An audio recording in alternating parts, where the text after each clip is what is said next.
Hello, everyone. This is the Cluster API provider for Bring Your Own Host office hours of April 6th. We abide by the CNCF Code of Conduct. If during the meeting, if you have any questions or comments, please use the raise hands feature so that everybody gets a chance to talk. With that, I think we can start today's meeting. Let's take about 30 seconds to update any agenda. And also, please add your names to the attendees list.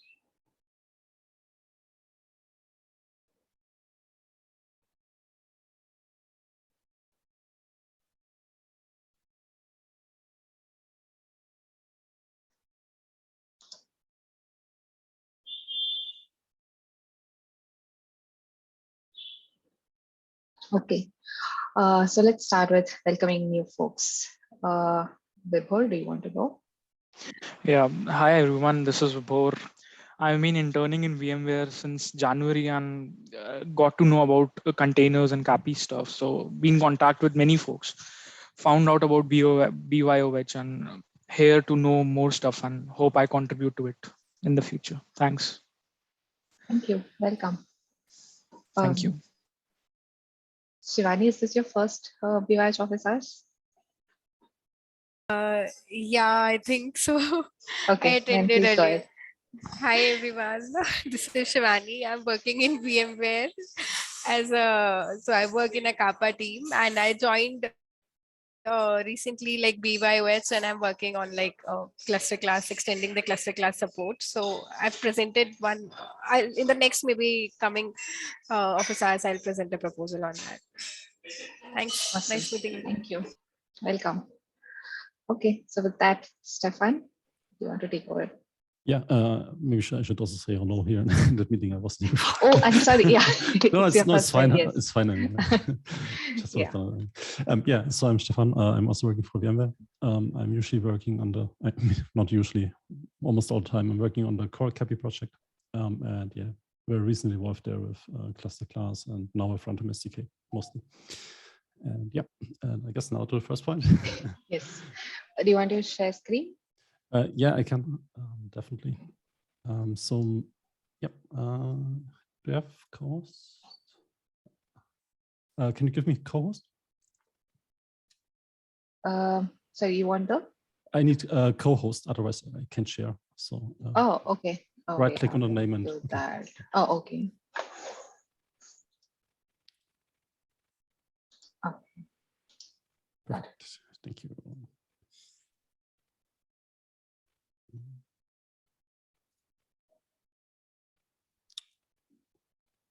Just yeah, that should be it. Okay, perfect. Yeah, maybe some context, and I think probably Anusha can provide more. So as far as I heard, BOH is interested in implementing hooks. So I guess rather sooner than later. And one option there is to do it with runtime SDK, which is something that we build in core CAPI. I'm not sure if you want to provide more context. I wasn't here in any meetings before, so I don't know the concept of this. I'll just give a TLDR of like how we reached to the runtime SDK. So when we started out with office hours, I think initially we had discussions with Avishai, who's from Red Hat, and Richard, who's on call from VWorks. So we all have a similar use case as that of bring your own host. So the idea was instead of developing independent multiple similar provider, why don't we all collaborate and see if we can use a single provider so that it's easy to even develop and maintain when all of us join forces together.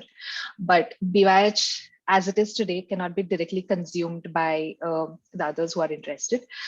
So we started out on a path to see how we can make it more flexible so that anybody can tweak it to their use case or extend it the way they want. We had a couple of proposals which Avishai and I put together. And then later on, we got to know that the cluster API is also providing a way wherein we can implement hooks. We can define hooks at different lifecycle points, and then that could be used to add your custom extension. But I think as we understand cluster API, yeah, I think probably Stefan can give more context from here, how it is being done and what the current state is.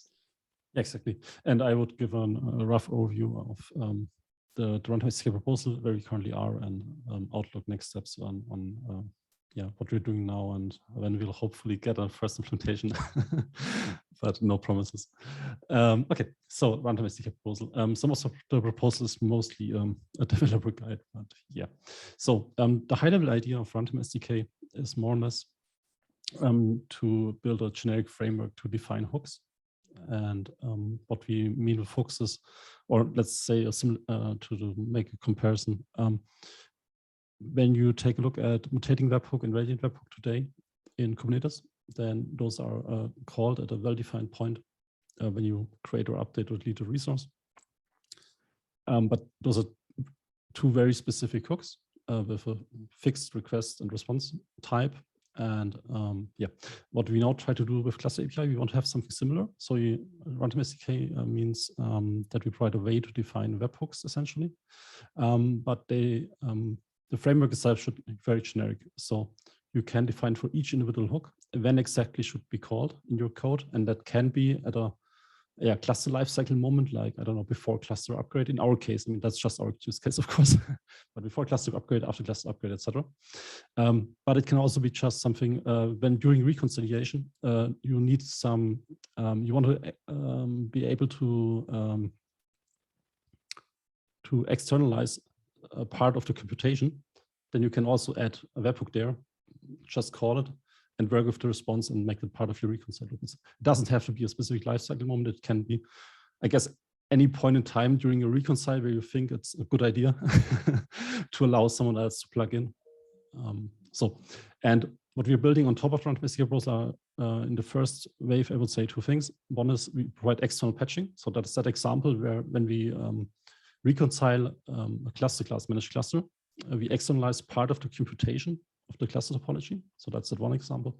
And another one is cluster lifecycle hooks, which is that, okay, we will have hooks for before cluster upgrade, after cluster upgrade, etc.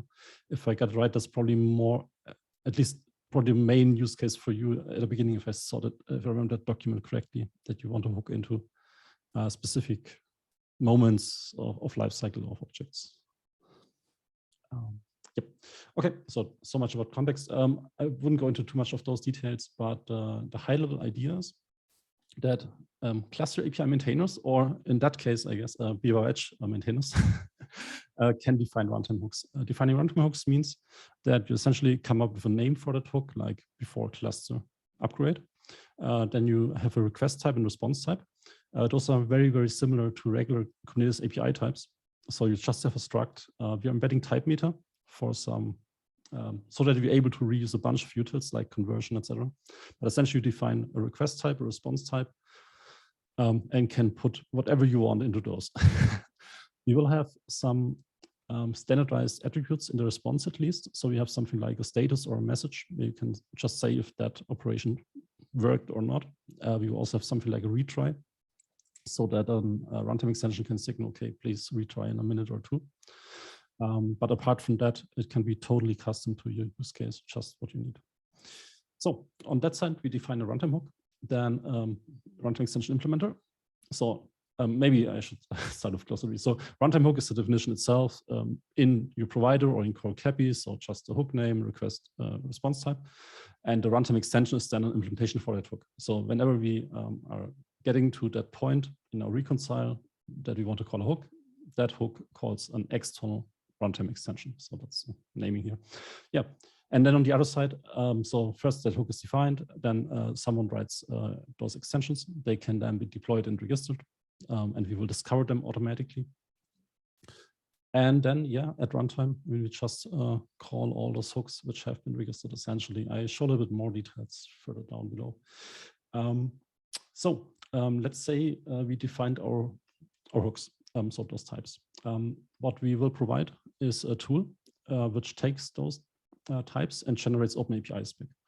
So for all those hooks that we define, we not only have the types as API, the actual API is rather the OpenAPI spec. I mean, of course, if someone implements a hook, they can consume those types because they have to implement the server side of it. But apart from that, we also provide a tool to generate OpenAPI spec. So if folks are using different languages, they can use that as a yes, the API definition. And I mean, I don't know if it's a good idea, but I can also use it to generate servers. But for Go, at least, we will definitely provide a server library to make it very, very easy to implement a runtime extension. So our current state of the POC is more or less, you only have to implement your business logic. So you get the request type, you get the response type, you do whatever you want to. And apart from that, it's just a little bit of plumbing to set up a webhook server, but you don't have to care about anything else. So it should be way simpler than implementing an entire provider. Yep, so that was that part. Let's see. Those are probably just internals. Yeah, I think that I should skip over that. Let me show you about what we're doing now. So the current status that we merged the runtime SDK proposal, I think on yesterday or on Monday. So that's the first proposal, which just establishes the base framework. We now have 2 new proposals open, which are the topology mutation hooks for external patching and the cluster lifecycle hooks for those lifecycle hooks. And what we're doing now is, or what we already did is we built a POC on a branch. So when I'm talking about we, I mean essentially me, Fabrizio, Yuvraj, Kilian. So just our team which is working on that. If someone wants to take a look, it's just a POC. We will, of course, open individual PRs to get it into CAPI main, but essentially we have a POC version here, and the basics already work. We have a design document, which roughly describes how it works in core CAPI. And one thing that, I mean, that it won't be supported in the very first iteration, but we definitely keep in mind that someone wants to run that in another provider too. I mean, for now we're focusing on getting it into core CAPI, but based on what we currently have, we don't have to do a lot differently so that anyone else can use it. A lot of the concepts are, and packages that you write are just can be just reused the same way, but there are 1 or 2 things that we have to think about when using another provider. Yeah, so essentially, if you want to follow the current state, it's essentially that issue here. We have here some tasks where we will just create PRs against CAPI main. The plan is to open the first PRs this week or early next week. So to add, we have a CRD to register extensions. That's that extension CRD. So that will be the first one and another component. If you want to follow along, you'll see PRs popping up. Apart from that, so we're doing 2 things in parallel. On one side, the things that we're already pretty sure about, we're opening PRs against CAPI main. On the other side, we are doing a few more POCs to figure out some advanced aspects, let's say, on my branch. If you want, I can give you a rough overview over how the current plan is, how it would work in core CAPI, like, I don't know, a 5-minute version or so. If that's interesting. I have a couple of questions. Yeah, oh, sure. Sure, let's do that first. Yeah, initially, okay, you said you're in the POC, have you already predefined a set of hooks that you want to implement? What we did is we have, let's say we use the types that we have in our topology mutation and cluster lifecycle hook proposals. Or for the cluster lifecycle hook proposal, those types are outdated compared to the proposal. But yeah, it is for the machine ones. Is that the one you're talking about? No, that is the machine delete phase hook. Let me just open that one. So for the lifecycle ones, the ones that we currently have in that proposal, and that proposal was just published, I think, on Monday. So okay, everything open for comment, of course, as usual. Okay. But just to show it, we currently have those here. Those are the hooks. So okay, mostly on cluster before upgrade, after upgrade, when it's after control plane is ready. We try to focus on a specific use case, like, okay, what hooks do we have to add to enable add-on management? But that's just a reason to, let's say, just our point of view to scope it down a little bit, because we could add a lot more hooks. Yes. And that will, I think, definitely happen over time. It's just that the first wave of hooks in core CAPI are targeted at cluster upgrades, essentially. Okay, great. Thank you. And second question was, you said there are like multiple POCs also. So what are these other POCs? Okay. So let me show you one thing after another. Just one last thing about that, just to show you that Swagger part. So essentially, we define those types somewhere on a branch, and then we use the tool that we already have on our fork. And then you'll end up with that thing here, which is just open API definition here, and then you have that Swagger. So I mean, that's not the most important stuff, but I guess it's nice to see that you get features like that out of the box from us through the Runtime SDK itself. Okay, so yeah, let me describe that part and then what we currently build. Okay. Have built yet. Okay, good. So looking a little bit deeper into how Runtime SDK works in the end, and yeah, that's the core CAPI perspective for now. Okay, so what do we have? We have the core CAPI controller as a binary, and we have some external runtime extension, or of course multiple. In the core CAPI controller, we have a component called the catalog. The catalog stores the runtime hook definitions. So that means those identifiers like the hook name and the request response type. It's, you can imagine that's very similar to the schema in Kubernetes where you store all your API types so that you can then do things like conversion or lookups from the Go type to group version kind and stuff like that. It's just the same for runtime hooks and build on top of those utils. So that's a catalog. It stores runtime hook definitions. Then we have the registry. The registry stores runtime extensions for those hooks. So when we want to call before cluster upgrade, then we have to know which runtime extensions exist for that hook. And we store that information in the registry. Then looking at from that perspective, or a little bit more context, sorry, I'm probably skipping most of it. So on a very high perspective, it works like that when you deploy a runtime extension. So you first deploy your runtime extension that can be in cluster or outside of the cluster. In cluster, it will be probably just the usual stuff, a deployment, a service, etc. After you deployed the binary itself, you have to register it. You register it by deploying an extension. That extension is, there's not a lot of information there, apart from a pointer, more or less, to your runtime extension, and that's just copy-paste from mutating webhooks. So just pointing at a service or at a URL. If it's in cluster, it should be a service. If it's somewhere else, it can be URL. For local dev, it can be a URL, etc.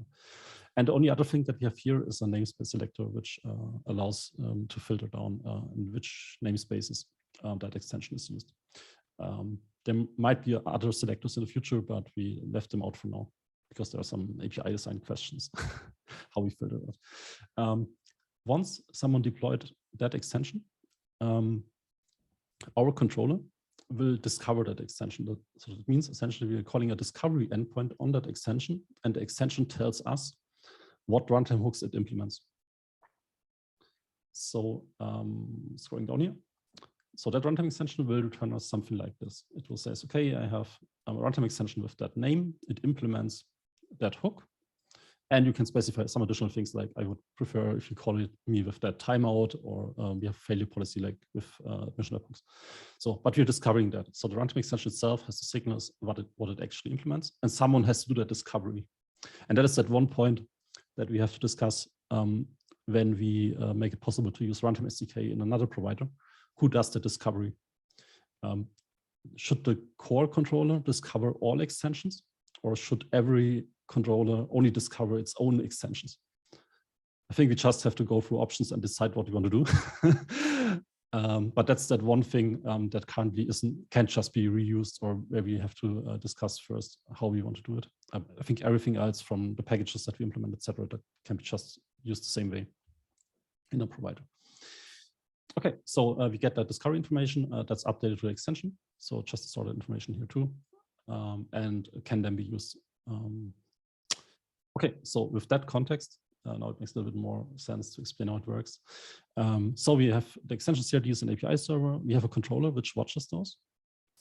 And if a new extension is there, it does discovery, and discovery uses a client library. The client library is based on top of those two components. In that case, mostly the catalog to work with the discovery type. But essentially, the extension controller through the client calls the discovery endpoint on the extension. The extension sends us back, okay, I'm implementing those hooks. Then we store the information in the registry. And if then after that discovery, other controllers want to call a specific hook, then they're using a client library and saying, hey, I want to call that hook. You can call a hook by name, or you can call all hooks. So you have two different use cases. In topology mutation, we want to call something specific, like, I don't know, I want to call the HTTP proxy injection extension by name. For cluster lifecycle, it's just please call all before cluster upgrade hooks and aggregator responses. But I'm probably already going into too much details. But that's just a different use case that we're thinking about now based on the two proposals that we currently have. Yeah, and that library can then use the registry to figure out, okay, what extensions exist for that hook, and is then actually calling that extension. Yeah, and on that side, we just have a server library to make it easy to implement. I wouldn't go into more details here. So that's overall, I guess, the big picture. I'm not sure how much I forgot to mention, but yeah. And in my opinion, looking at a provider, you would use, I mean, if you want to adopt it, of course, you can use the catalog the same way. The registry itself, it's the same package, but yeah, the question, as I mentioned before, is how do you fill that registry? And there are two options. One is that you have to discover your own extensions and fill the registry. So you would use the entire extension controller, including discovery. And the other option is the core controller discovers everything, and then you just read that information and store it in the registry. And to be honest, we have to stabilize the first half of that implementation before we want to add that on top. But I think there's a clear way to support it. Okay, yeah, I would stop there. If there are questions, concerns, etc.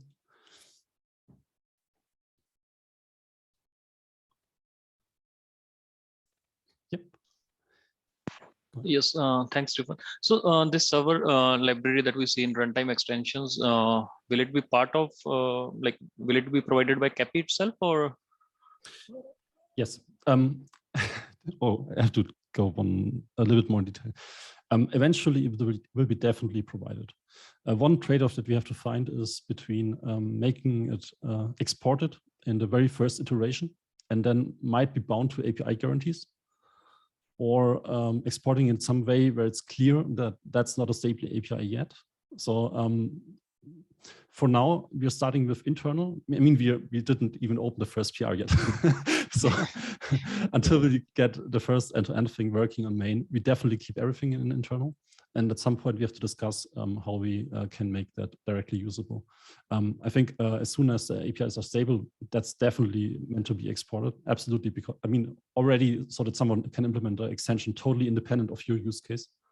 The catalog has to be public, the server library has to be public, otherwise it just doesn't make sense. And a big goal for us is to make it easy to implement runtime extensions. So that already ensures that we have to export a lot of stuff when we're ready. And I think the thing that we have to discuss is if we export it earlier by just adding some notices somewhere that is not stable yet, or keeping it internal. And if someone wants to use it, then it's some kind of a third-party vendoring thing where you have to copy the code until we export it. But nothing decided there. I think it's just a trade-off regarding API guarantees and core CAPI. Okay.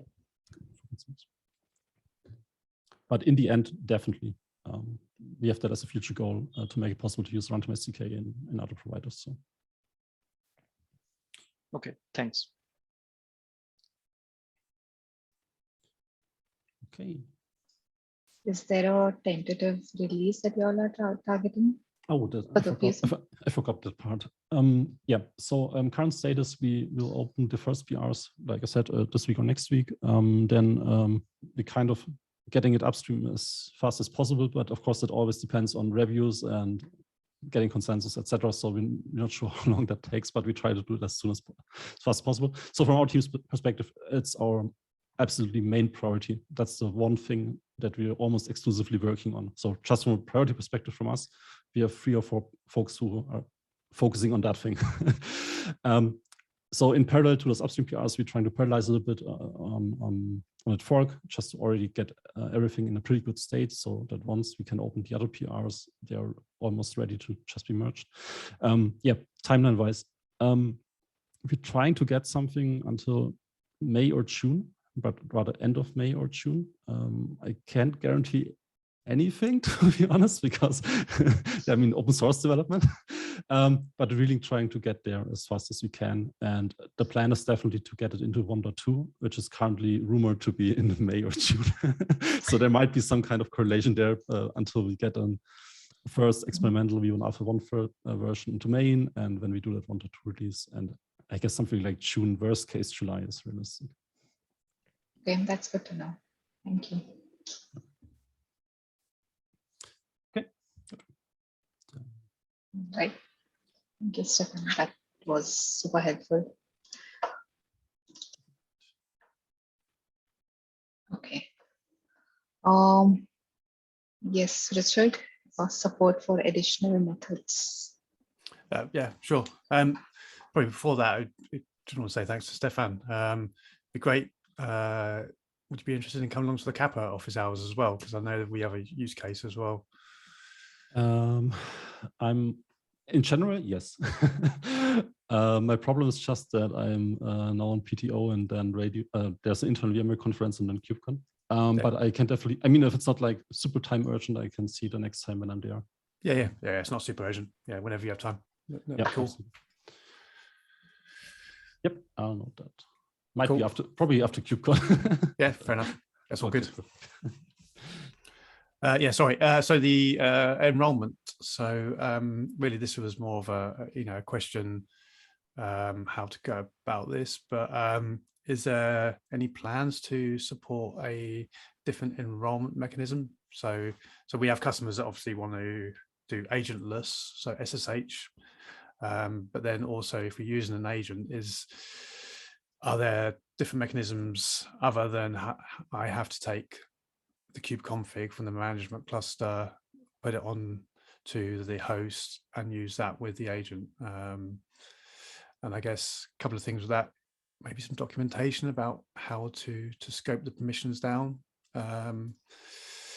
And also if there is another way, because we deal with a lot of customers that don't give out essentially API server access, so kubectl access to the servers. So this would block off, I guess, a number of potential uses of this for us. So yeah, I guess more of an opening question. Happy to note some things down in an issue if that could be helpful. Okay. Yes. So I think about SSH less. I don't think we are planning to go down that path, at least as of now. It has to be via kubeconfig, you have to reach out to the API server, but definitely around restricting the access, because right now we are giving out admin credentials. So probably in the next office hours, we could look at how we have a proposal in-house, but we want to move it upstream. So probably in the next office hours, we can go over, we are planning to use Bootstrap tokens so that, and give a limited time access token so that, you go register your host, somebody else on the cluster admin side is going to approve it, and only then you get to be part of the capacity. Yeah. So definitely around limited access, but I'm not sure about a different mechanism altogether wherein you don't have access to the API server. Yeah, I say it's something we should consider because a lot of banks, for example, generally wouldn't allow that. Okay. So if there was another enrollment mechanism, strangely they would allow an API request coming in via a service, for example. But yeah, that'd be good to if you scope it down in the future or time limited. That would help. Okay. I think probably if there was someone wanted to contribute, I guess I could create an issue, and then if someone wants to write it, I guess they could contribute it, couldn't they? Another mechanism. Can you talk about it a bit more, so that I understand, when you say it cannot reach out to the API server, how would it do the regular host registration process that we have today? Well, it couldn't. Yeah, it couldn't do that host registration process as it is today. Right. So in a lot of regulated environments, they don't allow or very, very limited access to the API server from outside. Okay. And literally it would be, especially if you, for instance, in a GitOps environment where everything is done via GitOps, that wouldn't work either. Okay. Yeah. So just I guess supplying options. I do like it though. I do like this option where I just take the kubeconfig, dump it on there, run the agent, and then it self registers. That's, you know, I think that's from a usability point of view, that's really, really good. But I think there are quite a large number of customers where they wouldn't allow that. I see. Okay, interesting. Yeah, I think if you can open up an issue around it, like detailing, that would be great. But I don't know if like we can like start on it right away. That's fine. Probably somewhere down the line. Yeah, that's fine. And on the SSH, I think we would, I know we as a Weaveworks would be interested in contributing a SSH part to it. Okay. So I'll create an issue for that as well. Okay, great. Yeah. So if I'm not mistaken, this is similar to the BYH flavor of provider that you have, right? Yeah. Okay. Yeah, we're deprecating that. We don't want to maintain that. It's especially with this provider. So yeah, I want to get rid of that as quick as possible. Okay, great. Okay, let's open an issue then. Sounds exciting. Cool. Thank you. Thank you. Okay, I think we're almost at the end. Does anybody have anything else to add? Okay, perfect. Thank you. Have a nice day, everyone. See you all in the next office hours. Bye-bye. Yeah, bye.